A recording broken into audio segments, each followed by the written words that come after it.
सोचिए कि झड़प होती है, लगता है कि चलिए हल्ला गुल्ला हुआ, पथराव हुआ, हर चीज समझ में आती है, लेकिन इस परिवार को कौन समझाएगा?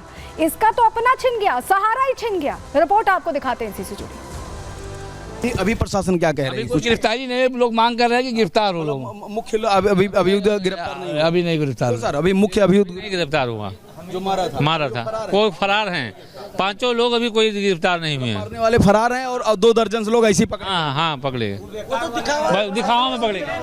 जो पकड़े गए हैं वो बेकार हैं। अब्दुल हमीद का लड़का और अब्दुल हमीद ने गोली मारा है और मुख्य आरोपी 2 लोग हैं बापू। अब ये सब अब पकड़े नहीं गए हैं? पकड़े गए हैं वो। यही मांग है कि जो हमारे साथ हुआ है वो उनके साथ होना चाहिए। हाँ, सीधी बात है, क्योंकि हम लोग सनातनी हैं। हम लोगों के साथ मूर्ति व्यवस्था में या पूजन में बाधा आती है तो इसके जिम्मेदार मुसलमान हैं और उनको दंड मिलना चाहिए। नहीं देता है प्रशासन तो हमके दादा जी, यही हम भी कहते हैं कि खून का बदला खून ही होना चाहिए। सुना आपने लोगों का कहना है कि दंड मिलना चाहिए। उनके मन में ये है कि आखिर ये जो नुकसान हुआ है इसकी भरपाई कौन करेगा? चलिए गाड़ियां आ जाएंगी, दुकानें बन जाएंगी, मकान बन जाएंगे, सड़कें भी बन जाएंगी, जो नुकसान हुआ है सब ठीक हो जाएगा, लेकिन इस परिवार के लिए अब कभी कुछ ठीक नहीं हो पाएगा। रिपोर्ट देखिए।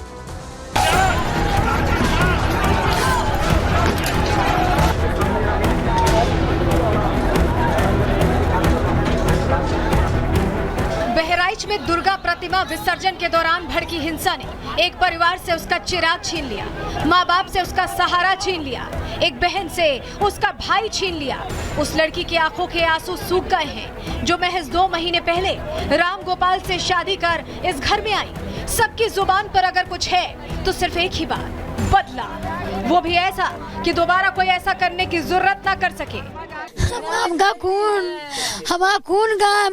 हमका देवा है, खून ले अब हम कुछ ना हम चाहिए थे। हाँ, खून बदले खून। बहराइच की हिंसा ने राम गोपाल के परिवार को वो दर्द दिया है जिसकी भरपाई कभी नहीं हो सकती। ये दर्द हमेशा इनके सीने पर बोझ बनकर कचोटता रहेगा। उस माँ का दर्द समझिए जिसने अपने जवान बेटे को खो दिया है। अब बस उसकी हसरत एक ही है कि उसके बेटे को ऐसी विदाई दी जाए जिसे सारा जमाना याद रखे। चंद्रशेखर आजाद की तरह बेटा हमारा लड़ते हुए चला गया। चंद्रशेखर आजाद की तरह तिरंगे में लपेटा जाए उसको। राम गोपाल को अंतिम विदाई दे दी गई है। उसकी अंतिम यात्रा में लोगों का हुजूम उमड़ा, लेकिन राम गोपाल का परिवार अभी भी इस सच को पचा नहीं पा रहा कि उनका बेटा हमेशा के लिए चला गया है। राम गोपाल की याद में परिवार, दोस्त, पड़ोसी, रिश्तेदार किसी के भी आंसू थमने का नाम नहीं ले रहे। ऐसे में अब सबकी निगाहें मुख्यमंत्री योगी आदित्यनाथ के इंसाफ पर टिकी हुई हैं। Bureau report, Republic Bharat. तस्वीरें देखी आपने और इसीलिए हम पूछ रहे हैं कि आखिर निशाने पर हिंदू त्योहार, सनातन के पर्व ही क्यों हैं? ये सवाल बना हुआ है, क्यों हम ऐसा कह रहे हैं? चलिए जल्दी से जानकारी हम आपके सामने रख देते हैं, क्योंकि बहराइच हिंसा को लेकर कई प्रश्न खड़े होते हैं। ऐसी तस्वीरें बार बार सामने आ रही हैं, बार लगातार सामने आ रही हैं, जो प्रश्न खड़े कर रही हैं कि क्या विसर्जन यात्रा में हिंसा की पहले से प्लानिंग थी? पत्थर कहां से आ जाते हैं अचानक से? सारी चीजें, सारी व्यवस्था, आप सोचिए कि मौत की घाट उतारने के लिए रिवॉल्वर भी तो आई होगी। छतों पर क्या पहले से पत्थर इकट्ठा करके रखे गए थे? क्या पहले से ही तैयारी थी कि यात्रा इस रूट से गुजरेगी और पत्थरबाजी की जाएगी? हिंसा के दौरान हथियार आए तभी तो एक शख्स को मौत के घाट उतार दिया गया। राम गोपाल मिश्रा की जान यूं ही तो नहीं गई है, पहले से ही तैयारी थी। क्या पहले से ही बंदूकें लाकर रखी गई? क्या हिंसा की साजिश प्रशासन भाप नहीं पाया? क्योंकि प्रशासन भाप नहीं पाया और इसीलिए इस तरह की तस्वीर सामने आई, जो अपने आप में कई प्रश्न खड़े कर रही है। और इस पर भी देखिए, सियासतदान सियासत तो कर ही रहे हैं, उससे वो पीछे नहीं हट रहे, क्योंकि उनके लिए तो उपचुनाव है, उन्हें उस मौके को कैश करना है। सुनिए जरा। कानून से किसी को भी खिलवाड़ करने की इजाज़त नहीं है। जो भी दोषी होगा, जांच चल रही है, कड़ी कार्रवाई होगी। स्थिति सामान्य है और दोषियों की पहचान की जा रही है। अगर अनुशासन का पालन करवाने में यदि पुलिस के अधिकारी कर्मचारियों को भी लापरवाही पाई गई तो उन पर भी कड़ी कार्रवाई। बहराइच या और जगह जो घटनाएं हो रही हैं उसके जिम्मेदार अगर कोई है तो शासन है, प्रशासन है और इनकी वोट की राजनीति है, जिसकी वजह से ये जानबूझ करके करा रहे हैं। कभी किसी के खिलाफ स्टेटमेंट दिलवा देना, कभी टीवी चैनलों पे झगड़ा करा देना, ये इनकी सोची समझी चाल है। मैं जनता से अपील करूंगा कि भारतीय जनता पार्टी की चाल समझिए, ये नफरत या झगड़ा करा के ही समाज को बांट करके अपने राजनीतिक लाभ लेना चाहते हैं। प्रदेश के मुख्यमंत्री जी ने बहुत कड़ाई के साथ कहा है कि जिन लोगों ने भी माहौल बिगाड़ने की कोशिश की उन्हें बख्शा नहीं जाएगा, मगर एक बात और गंभीरता से सोचिए कि ये किसकी ताकत बढ़ गई है जो पिछले कुछ समय से इस ढंग की घटनाएं देश में बढ़ गई।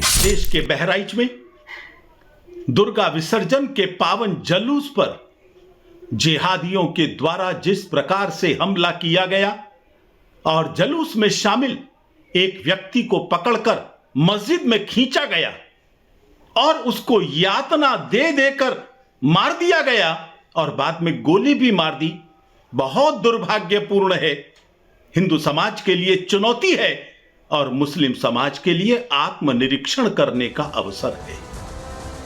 और अगर आप सोच रहे हैं कि ये सिर्फ उत्तर प्रदेश के बहराइच से सामने आया है ना, तो आप गलत हैं, क्योंकि ये उत्तर, दक्षिण, पूरब, पश्चिम कहीं से भी सामने आने लगा है आजकल। तस्वीर दिखाइए जरा, ये तस्वीर जो आप देख रहे हैं ये हैदराबाद की तस्वीर है। यहाँ पर एक मूर्ति का आपको बताएं कि सर ही तोड़ दिया गया और उसको लेकर जोरदार हंगामा हुआ है। ये आप देख रहे हैं जो तस्वीर, यहाँ पर विरोध चल रहा है और उसके बाद लोगों को डिटेन किया जा रहा है। ये उस वक्त की हैदराबाद में हिंसा की बाद की ये तस्वीर है जहाँ इस तरह से हिंसा की गई और पंडाल के अंदर हमला हो गया था, मूर्ति को खंडित कर दिया गया था। वहाँ मूर्ति रखी हुई थी, लोग दर्शन पूजन के लिए पहुंच रहे थे और उसे खंडित किया गया। वहीं आपको अगली तस्वीर दिखा रहे हैं, बेगूसराय की तस्वीर दीजिए। यहाँ भी हिंसा हुई है, यहाँ भी किस तरह से हिंसा हुई है ये आप देख रहे हैं। अलग अलग जगहों की तस्वीरें सिर्फ एक बात कह रही है कि सनातन पर्व पर हमेशा हर जगह एक अलग ही माहौल बनाने की तैयारी रहती है और ये माहौल जो बनाया जा रहा है किस लिए बनाया जा रहा है आप बखूबी समझ रहे हैं। त्योहारों पर आखिर ऐसी तस्वीरें बार बार आना क्या आम हो सकता है? ये इत्तेफाक नहीं हो सकता और ये बार बार हो रहा है। बेगूसराय की भी हमने आपको तस्वीर दिखा दी, बंगाल की भी तस्वीर दिखा दी और अब प्रश्न ये कि ये जो पूरब से पश्चिम, उत्तर से दक्षिण चल रहा है ये है क्या?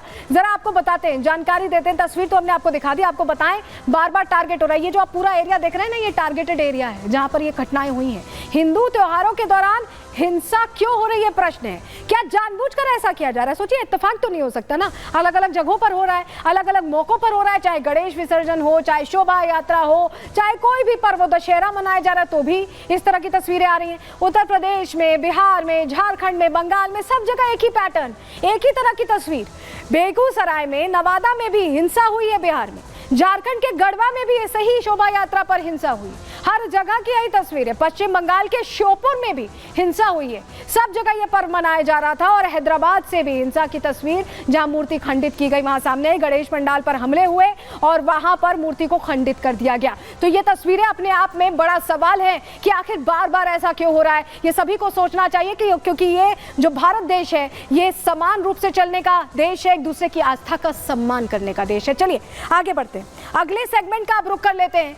अगले सेगमेंट में बात हम महाराष्ट्र की करना चाह रहे हैं, मुंबई की, जहां पर ऐसा लग रहा है कि डी कंपनी के बाद अब एल गैंग का डर है। लॉरेंस गैंग यहां अपना दबदबा कायम करने की कोशिश कर रहा है। बात इसी की अब करेंगे।